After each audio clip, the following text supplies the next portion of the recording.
예, 안녕하세요. 제가 오늘은 이재명 대표가 이럴 줄 몰랐다, 이런 주제로 말씀을 좀 드릴게요. 이재명 민주당 대표에 대한 공직선거법 위반 혐의 1심 판결이 징역 1년에 집행유예 2년으로 나왔는데요. 이에 대한 이재명 대표와 민주당의 반응이 예상 밖이라는 생각이 듭니다. 저는 당선 무효용 기준인 100만 원 이상이 나온다면은 이 대표와 민주당이 이렇게 반응을 보였을 것이라고 예상을 했어요. 이번 판결에 만족할 수 없다. 법리에 대해 오해가 있었던 것 같다. 하지만 1심 법원의 판결은 받아들일 수밖에 없다. 대신 적법한 절차에 따라 항소해서 적극적으로 1심 판결에 대한 문제점을 지적하겠다. 항소심에선 판결이 반드시 뒤집힐 것이다. 이 정도로 담담하게 발언했을 것으로 전 예상을 했습니다. 이렇게 해야지 어느 정도 동정 여론도 일으키면서 이 대표와 민주당에 특별한 정치적 타격이 없을 것으로 봤는데요. 하지만 제 예상과 달리 이 대표와 민주당이 국민들의 외면을 더욱 부추기는 모습입니다.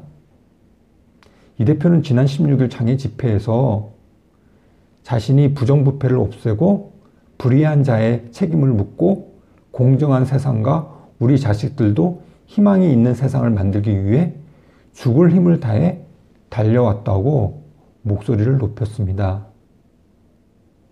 그런데 공직선거법 위반 판결이 나온 직후에 부정부패와 공정한 세상 등을 목청 높이 언급한다는 건 분위기 파악을 하지 못한 느낌입니다. 이 대표는 또 이재명은 결코 죽지 않는다. 바로 여러분이 있기 때문이다. 우리가 펄펄하게 살아있음을 보여줘야 하지 않겠나. 민주주의도 죽지 않는다. 이 나라의 미래도 죽지 않는다고 외쳤습니다. 민주주의가 죽었나요? 이 나라의 미래가 죽었나요? 이 발언은 마치 이번 판결이 민주적인 판결이 아니고 민주주의 국가에서 나온 판결이 아니고 독재 국가에서 나온 판결이라고 말하는 것 같지 않나요? 법원에 이번 판결을 완전 부정하는 느낌이 들지 않나요?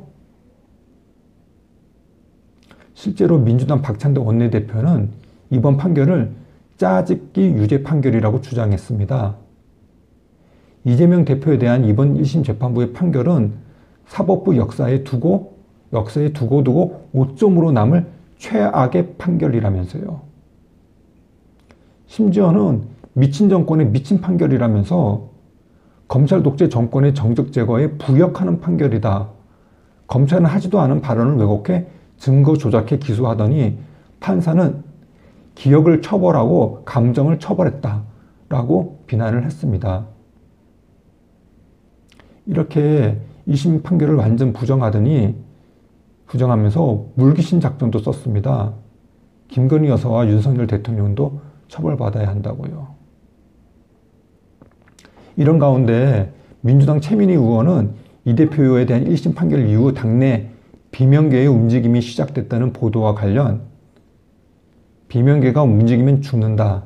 제가 당원과 함께 죽일 것이라고 악을 썼습니다. 지금 이 대표와 민주당을 보면 자신들 몸속에 스스로 독을 품고 있는 것 같지 않나요? 그런데 몸속에 독을 품으면 자신들만 상하게 될 것입니다. 무엇보다 이런 모습은 앞으로 있을 다른 재판들에 부정적 영향을 주게 될 건데요. 민주당과 이재명 대표가 왜 이렇게 이런 반응을 보이는지 참 이해가 안 됩니다. 여러분들 생각은 어떠신지요? 예, 감사합니다.